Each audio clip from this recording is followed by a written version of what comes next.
আসসালামু আলাইকুম and welcome everyone. আজকে আমরা শিখব ওয়ার্ডপ্রেস সাব পেজ কিভাবে তৈরি করতে হয়।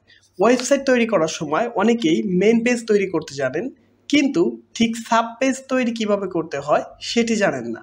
অথচ সাব পেজ একটি ওয়েবসাইটের স্ট্রাকচার, এসইও এবং ইউজার এক্সপিরিয়েন্সের জন্য অত্যন্ত গুরুত্বপূর্ণ। এই ভিডিও দেখার পরে আপনি খুব সহজেই সাব পেজ তৈরি করতে পারবেন। তো চলুন কথা না বাড়িয়ে শুরু করা যাক। সাব পেজ তৈরি করার জন্য আমরা প্রথমেই ওয়ার্ডপ্রেস ড্যাশবোর্ড থেকে পেজ এবং পেজ থেকে অ্যাড নিউ পেজে চলে যাব।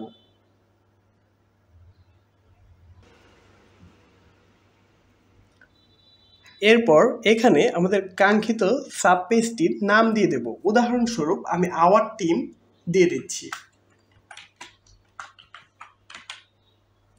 এরপরে এখানে ডান পাশে আপনি একটি অপশন দেখতে পাচ্ছেন, প্যারেন্ট।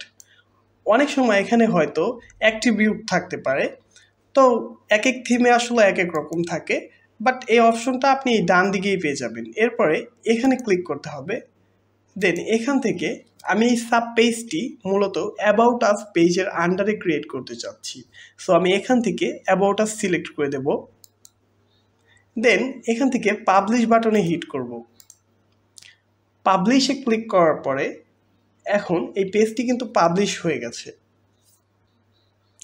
এখন চলুন সাব পেজের ইউআরএল কেমন হয় সেটি দেখে নিই।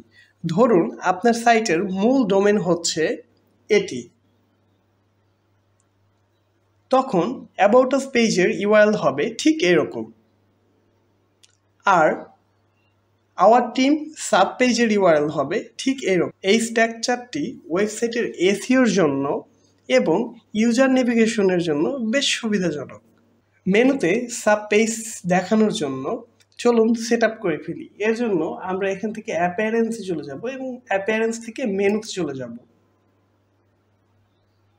মেনুতে যাওয়ার পরে এখানে ভিউ অল এখানে ক্লিক করব। দেন এখান থেকে দেখতে পাচ্ছেন আওয়ার টিম, এটি সিলেক্ট করব এবং এখান থেকে অ্যাড টু মেনু এখানে ক্লিক করব। দেন এটিকে এখান থেকে ড্র্যাগ করে অ্যাবাউট আসের নিচে রেখে দেব।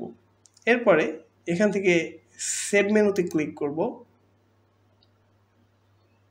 এখন যদি এখান থেকে আমি ওয়েবসাইটটি ভিজিট করি,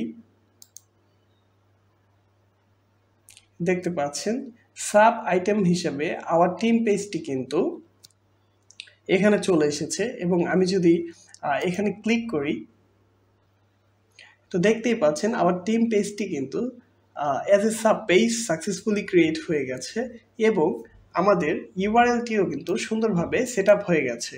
তো এই ছিল আজকের ভিডিওতে। ভিডিওটি যদি উপকারে আসে তাহলে লাইক দিন, কমেন্টে আপনার মতামত জানান, বন্ধুদের সাথে শেয়ার করুন, আর অবশ্যই চ্যানেলটি সাবস্ক্রাইব করতে ভুলবেন না। পরবর্তী ভিডিওতে দেখা হবে। আল্লাহ হাফেজ।